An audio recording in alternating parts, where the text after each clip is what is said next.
You can be surrounded by people all day. The group chat, someone asleep in the next room, and still feel like not one of them actually knows you. That ache is not a flaw in you. It is a map. And once you can read it, you can redraw it this week. And loneliness is not a soft problem. In 2025, the World Health Organization reported that 1 in 6 people on Earth is lonely, and that it contributes to roughly 870,000 deaths every year. It quietly shortens lives. But here is what the research keeps finding, the part almost nobody says out loud. The cure was never to go and meet more people. It was something much smaller and much closer to home. If turning ancient practice into something you can actually use tonight is your kind of thing, subscribe. And if not, no hard feelings. Stay right here, because this next part is the whole point. Almost 2,000 years ago, a Stoic teacher named Hierocles drew a picture of a human life. Not as a ladder to climb, as a set of circles, one inside the next, like ripples around a stone dropped in still water. At the center, you. The next ring out, the people closest to you. Family, the ones you would call first. Then relatives, then neighbors, then the people of your city. And the widest ring of all, every human being alive. He had a word for the pull that holds those circles together. Oikeiosis. The sense that another person belongs to you, and you to them. Now here is the reframe, and it changes everything. You are not short on people. Your circles drifted outward. The faces are still there. They just slid a ring or two away from the center, so quietly you never noticed it happen. And there is one ring almost everyone gets wrong. It is the one closest to you. Hold that thought. So here is Hierocles' instruction, and it is the whole of the practice. Draw the circles in. Take one person who has drifted to an outer ring, and pull them one ring closer. Treat the neighbor like a friend. Treat the half-friend like family. Treat the family you have been taken for granted like the people you would call first. That is it. That is the entire move. Not more people, closer ones. Pull one person, one ring closer. Read that again, slowly. You do not fix loneliness by widening the circle until it is crowded with names. You fix it by choosing one name already inside the circle and closing the distance. The reframe and the move are the same single idea. The picture is also the cure. Now, why do the circles drift outward in the first place? Because modern life pushes them out by default, quietly, without anyone ever deciding it. You move cities for work, and the friend who knew you at 20 becomes a name you keep meaning to call. You let the strong ties go quiet because you tell yourself they understand. They will always be there. They do not need the maintenance.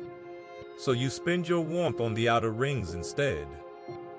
The acquaintances, the followers, the people the feed puts in front of you because an algorithm decided they were near. Those outer ring faces are easy. They ask nothing of you.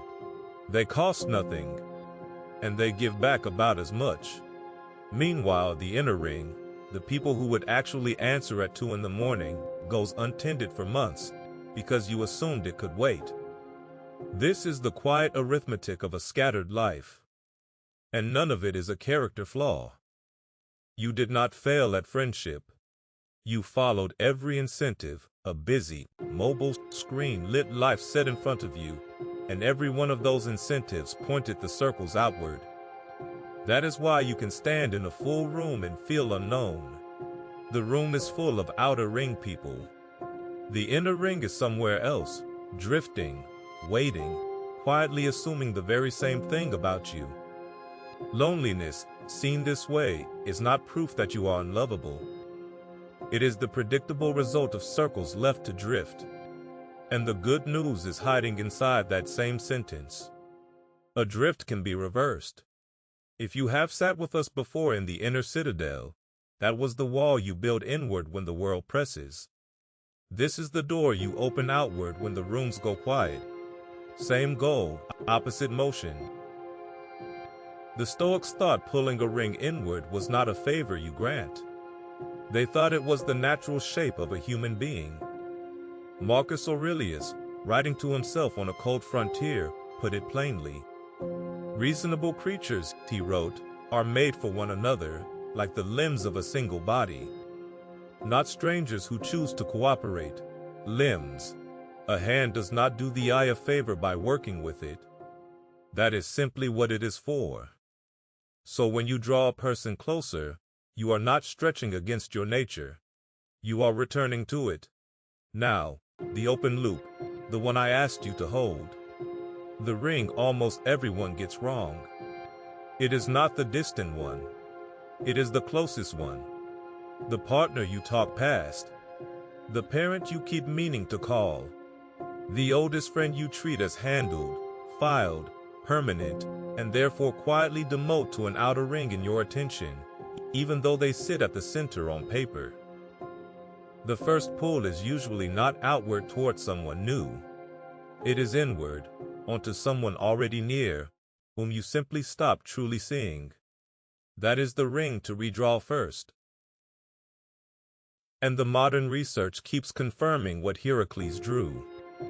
In 2025, two sociologists, Ping and Roth, published a study with a title that could have been Hierocles' own: Quality over Quantity. They tracked people's daily social interactions, and the finding was clean. It is the quality of a few close ties that relieves loneliness. The sheer number of people you interact with does not. You can triple your contacts and feel lonelier. You can keep the same small circle and feel completely held if those few are genuinely close. Connection, it turns out, is not a volume problem. Adding names to the outer ring does nothing for the ache at the center. It was always depth, not volume. Hierocles named the mechanism with a set of circles and a piece of chalk. The research, 2,000 years later, simply measured it and found that he was right. So if you have been trying to solve loneliness by meeting more people, joining more things, collecting more contacts, and quietly wondering why the ache never moves, this is why. You do not need a bigger circle. You need a nearer one. So here is the one thing to do, and it is genuinely one thing. Not a system. Not a checklist.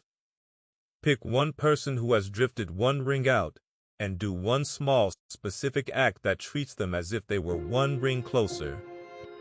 Let me make it concrete. Picture the friend who slowly became an acquaintance. You used to talk every week. Now it is the occasional comment on something they posted, a thumbs up, a happy birthday on the day the app reminds you.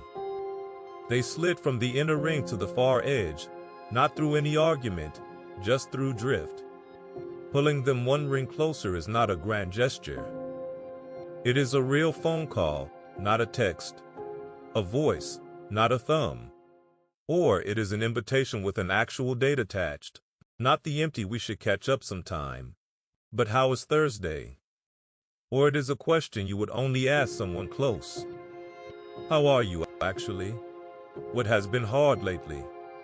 The small act is the whole of it, because the small act is what closeness is made of. Closeness was never a feeling you wait around to arrive. It is a series of small, deliberate moves inward, repeated. So choose the one person. Name the ring they drifted to. And do the one act that says, quietly, I am pulling you back toward the center. You do not need to do this for everyone. The practice is singular on purpose. One person, one ring, one move. That is enough to start reversing the drift tonight. So here is the whole of it. You were never short on people. Your circles simply drifted outward. And Hierocles' answer, 2,000 years old, is not to go and find more of them. It is to draw one of them in. Pull one person one ring closer. Tonight, before you sleep, choose the one who slid a ring away. And do one small thing that treats them as if they were nearer. A call, not a text. A question you would only ask someone close. That is the practice. Not a bigger circle. A nearer one. If turning ancient practice into something you can use the same night as what you come here for, subscribe, and keep one of these within reach.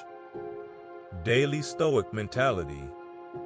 Ancient wisdom for the modern mind.